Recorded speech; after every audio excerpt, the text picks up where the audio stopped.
миров, который создал небеса и землю, то, что между ними, и к нему наше истинное обращение, и да благословит Аллах и приветствует своего пророка Мухаммада, алейхиссалату вассалям, и да будет доволен его сподвижниками, и да поможет Аллах всем верующим достигнуть благополучия в этом мире в судный день. Сегодняшняя тематика нашего вааза касается, как же перевести это на русский язык, так, чтобы полаконичнее было. Ну, касается того, чтобы, назидая вас, чтобы вы последние дни Рамадана не растеряли. Их не потратили впустую. Вот так можно перевести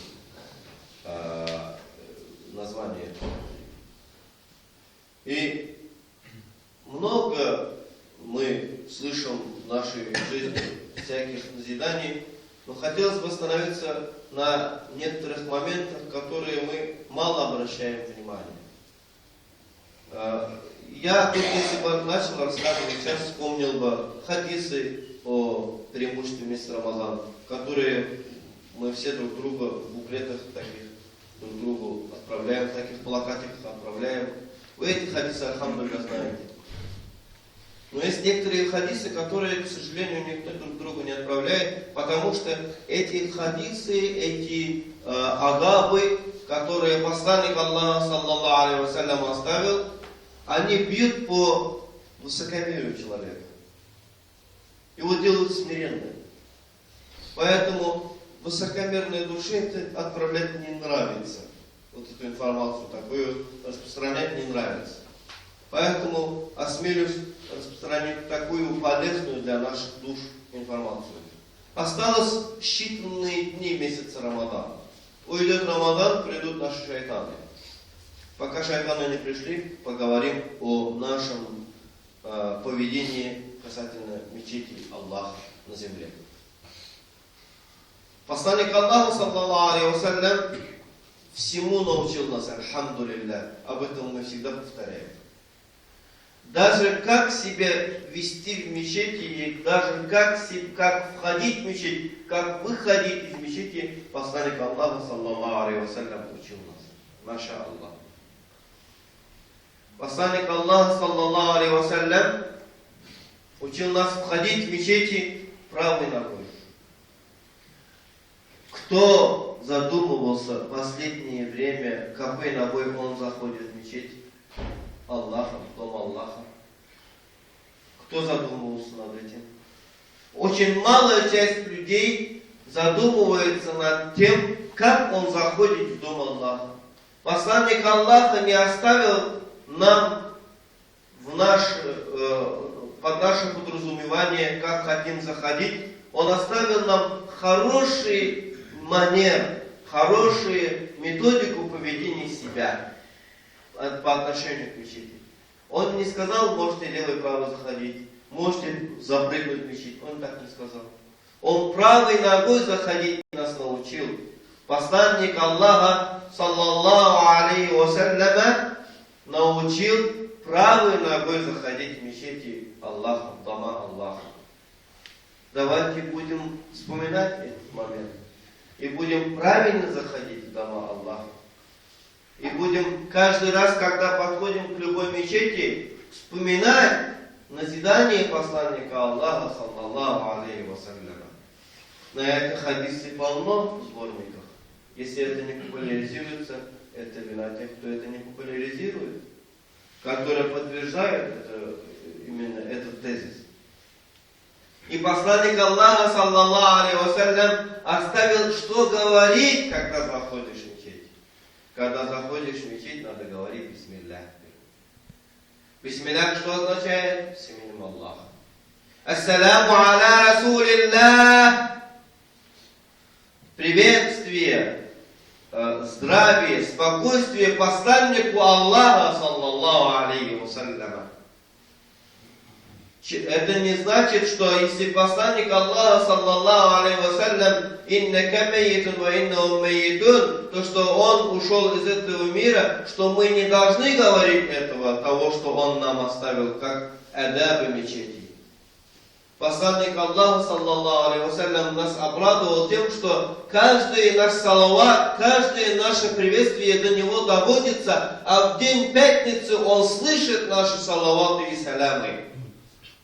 И если мы в день джумма или если в другие дни заходим и говорим «Бисмилляхи», в мечеть заходим правой ногой и говорим «Бисмилляхи, ассаляму аля расулиллях», простые дни доводятся до посланника Аллаха, саллаллаху алейхи вассалям, а в день джумма он сам слышит, сам посланник Аллаха, саллаллаху алейхи вассалям, слышит наш «Ассаляму аля расулиллях». Приветствие, или приветствие не совсем правильно будет, спокойствие, благополучие посланнику Аллаха будет означать. Остановился ли посланник Аллаха на своей личности, когда учил нас этим адабам, бисмиллахи ва ассаляму аля расулиллях? Нет. Посланник Аллаха, саллаллаху алейхи вассалям, продолжил: Аллахумма фтахли, о Аллах, открой для меня абваба рахматика, двери милости твоей. То есть в мечетях, в домах Аллаха оказывается именно двери милости Аллаха, субханаху ва та'аля. Их открыть просить учат, если посланник Аллаха. Посланник Аллаха не будет учить открыть пустое, несуществующее. То есть, получается, двери милости Аллаха в мечетях Аллаха находятся. Вот что посланник Аллаха, саллаллаху алейхи вассалям, оставил нам как информацию, как знание. Да, человек может горделиво, к сожалению, к его сожалению, ходить горделиво по дунья. Ибо этот дунья низкий дунья, самая низкая жизнь по-арабски означает дунья. Аль-хаяту дунья, самое низкое существование. Дани низкий означает. Дани низкий, самое низкое существование. В мире, ходя, человек может обмануться существами другими и подумать себя высоким и ходить. Но когда идешь в дом Аллаха, немножко надо уж себя усмирять. Надо немножко нагнуть свой нафс, у которого нет предела. Нет предела благоразумия. Немножко усмирить свой нафс надо. Не это ли вхождение правой ногой? Если человек вспомнит, что ему надо правой ногой заходить, он сможет вот так зайти, то есть нос вверх поднять и зайти. Он же может оступиться, левой ногой зайти. Ему нужно что сделать? Ему нужно посмотреть на свою правую ногу. Он уже усмирил свой нафс. Он уже себя усмирил перед Аллахом. Посмотрел на свою ногу, правую ногу, чтобы уступить. Уже он усмирил себя. Если скажет бисмиллях, с именем Аллаха сказал, уже усмирил дважды. Сказал ассаляму аля расулиллях, приветствие или приветствие некорректно, спокойствие, благополучие самому посланнику Аллаха он вдвойне усмирил. Если он попросил у Аллаха открыть двери милости Аллаха, он втройне усмирил свой нафс будет, иншаллах. Если человек запомнит эти назидания, простые назидания, это не сложные назидания. Они исполнимые для человека негорделивого. И ходить надо в домах Аллаха поскромнее. Потому что ты стоишь, ты ходишь там, где двери заперты для тебя пока, но двери милости Аллаха. Как ни крути. Откроет, иншаллах, откроет хорошо. Не откроет, воля Аллаха тоже. Проси сильнее, вдвойне, втройне проси, чтобы Аллах, субханаху ва та'аля, открыл тебе двери милости своей. Не оставил запертыми и не оставил лишенным милости своей. Выходим. Ладно, когда заходит, простительно, человек обманулся своими достижениями. Но когда выходим, тоже надо уже немножко себя усмирять. Надо уже научиться себя усмирять в доме Аллаха. Намаз весь прочитать, потом не усмириться, потом выйти несмиренным. Это что за наши старания маленькие? Очень важно. Намаз ведь читаем когда. Мы должны всем своим туловищем.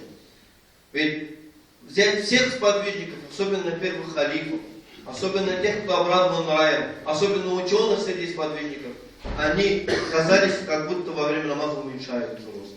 Настолько они себя перед Аллахом скромно держать старались во время намаза, что они казалось, что он сократился. Казалось. Это не значит, что он сократился биологически. Это такое ощущение создается у человека, который рядом сидит или стоит. А у нас заходит вот такой, выходит вот такой, кажется. Еще выше стал. Еще горделивее стал. Так нам нельзя. Когда выходим какой ногой, выходим левой ногой. Чтобы левой ногой выйти, что нужно посмотреть на левую ногу свою? Уже автоматически человек что? Голову склонен перед Аллахом. Уже не поднял голову свою. Не кичится своими достижениями. Не кичится своими достижениями. Нет намазе, ни в дунья. Он смотрит на левую ногу, чтобы левой ногой уже надо выйти. И что надо? Бисмилля надо сказать так же.